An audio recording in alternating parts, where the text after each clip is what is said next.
so nice to see you all here in London. I never expected that I'd meet. I'd be coming to this college to share the gospel and celebrate Christmas with you all. Hallelujah! Hallelujah. Yeah, that's great.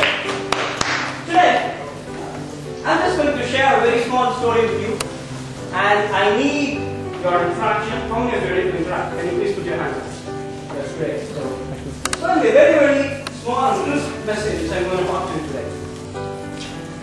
This message is a very true story. It's a true incident which happened quite a lot of years back. But don't think I'm going to say it's 2000 years back Jesus was born. This is not that story. This is a story which happened in that time. Alright? There was a beautiful girl in a village called Nain. N-A-I-N. This village is called Nain. Alright? Somewhere in the Far East. And this beautiful girl grew up in this village. She had very loving parents, just as we saw, and she had a good family. She wanted to have a very nice life, and she prayed for it really hard. She said, "Oh Lord, I want a very happy life. I want to have a good family. I want to have good friends. I want my life to be really blessed." She was praying, and she grew up into a beautiful young girl.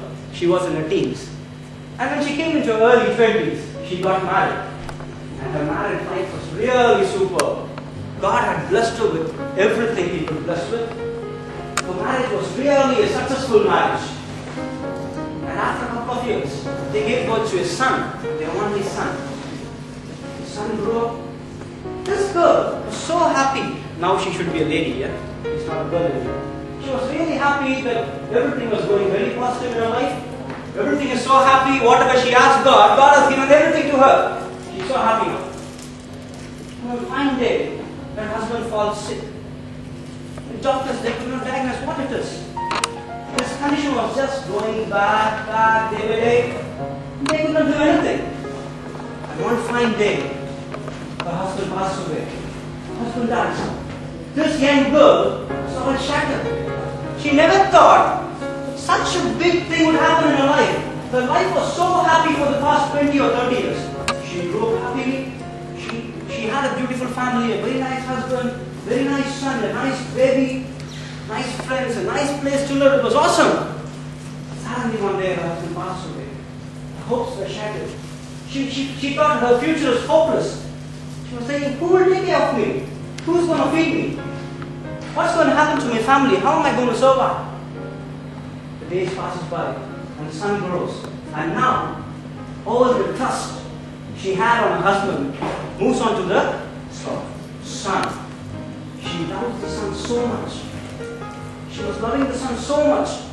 She did all possible things she could do to the son.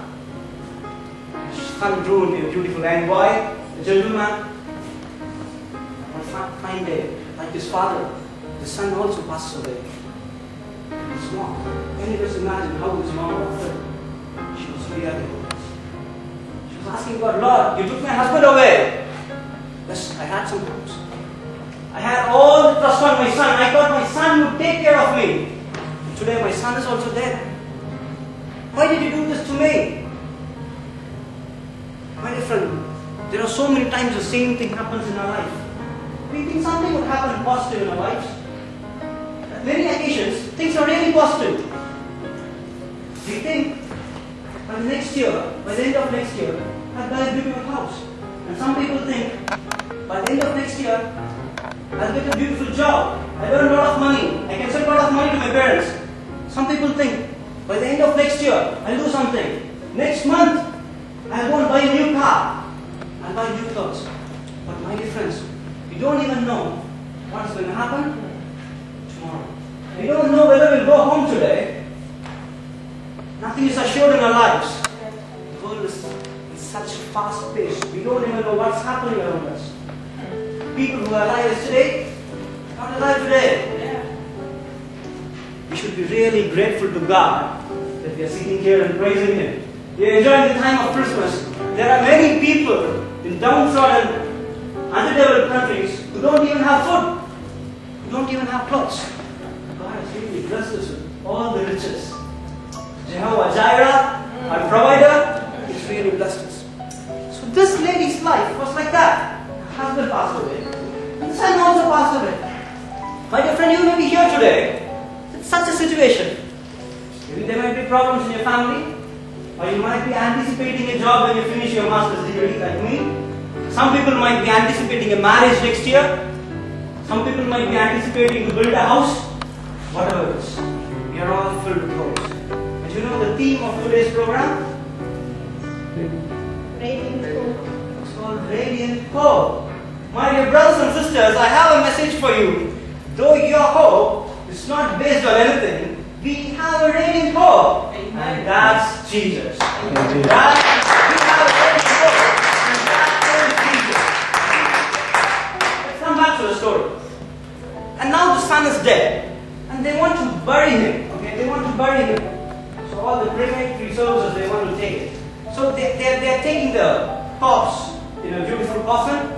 And there's a big crowd. This lady has got a lot of friends in the town. So all these people gather. And they are taking the body out of the village called 9. You know what 9 means? 9 means beauty. 9 means pleasantness.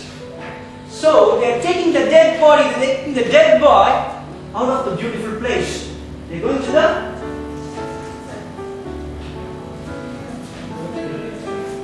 they are going to bury him. This boy's body is leaving the beautiful town. It's going out of 9. There's a big group following this boy's dead body.